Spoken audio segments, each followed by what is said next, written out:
Well, I was trying to have a day off, but apparently the world is going to burn around me if I do that. So here we go. We have the Ukrainian Prime Minister and the entire cabinet resigning.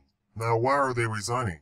I'll tell you why at the end. Ukraine's entire government abruptly resigned on Thursday after the government coalition collapsed, exposing major differences in Kiev as it struggles to quell the conflict in the country's east.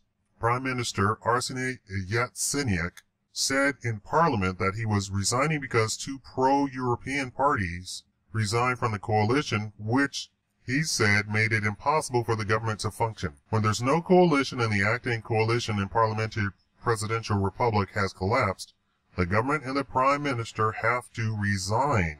Yatsenyuk said, according to the UNIAN news agency, I announced my resignation as a result of the collapse of the coalition and the blocking of government initiatives. The move set the stage for snap parliamentary elections in the fall that are expected to strongly boost pro-European parties at the expense of Russian-friendly ones who dominated the last election in 2012. Apparently, Barack Obama did not get the people that he wanted in.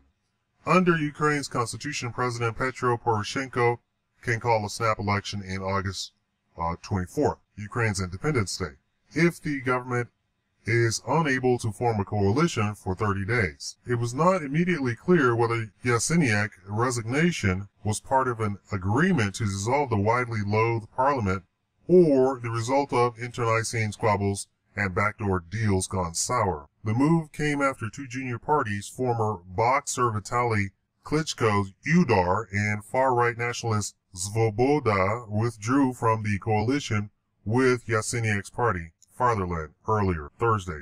Despite the prospect of civil war in the east and the imminent threat of default, lawmakers had spent weeks squabbling over measures needed to finance Ukraine's army and cooperate with the international finance solutions. Poroshenko, who made a new legislature a key promise after he was elected in May, welcomed the two parties' move on Thursday before Yatsenyuk announced his resignation. All surveys of popular opinion, as well as direct interaction with the public, shows that society wants the government to be completely reset, he said in a statement. Without a significant force of his own in parliament, Poroshenko struck a deal with Klitschko in April, under which the boxer dropped his run from president and ran for mayor of Kiev instead, winning easily. The move was aimed at crippling the chances of Fatherland's domineering and divisive leader, former Prime Minister Yulia Tymoshenko, and brokered by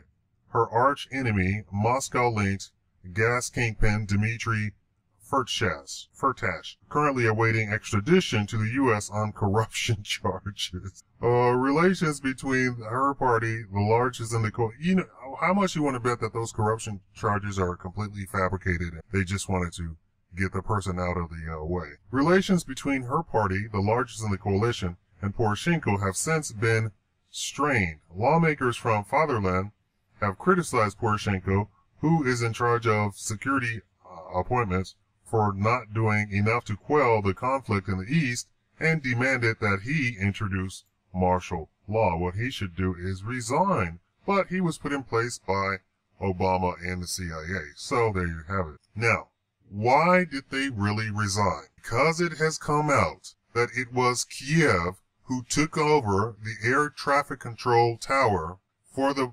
MH17 flight, directed it to fly over the Ukraine so that it could be shot down by Ukrainian allied forces, not Russian allied forces. And there's the bombshell right there. That is why all of this is going on. And of course, Obama and friends don't want pro-Russian parties in the Ukrainian government.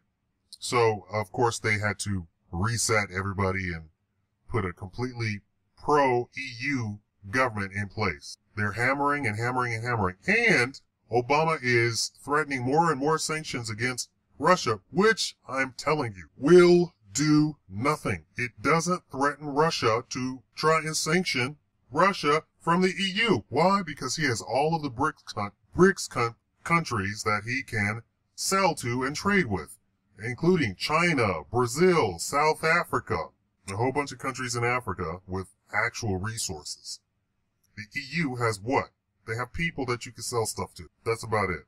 But with India, China, South Africa, Brazil, you have more than enough, and they formed their own bank. If you think that these sanctions are going to do anything, you're out of your mind, and you're supporting Obama and you're thinking that Russia is the bad guy in this. Russia's not the bad guy. How about that one? How about that one? How about one of the reporters come out and finally say that? Tell me what you think below. Thank you for watching the Shikama Live Show.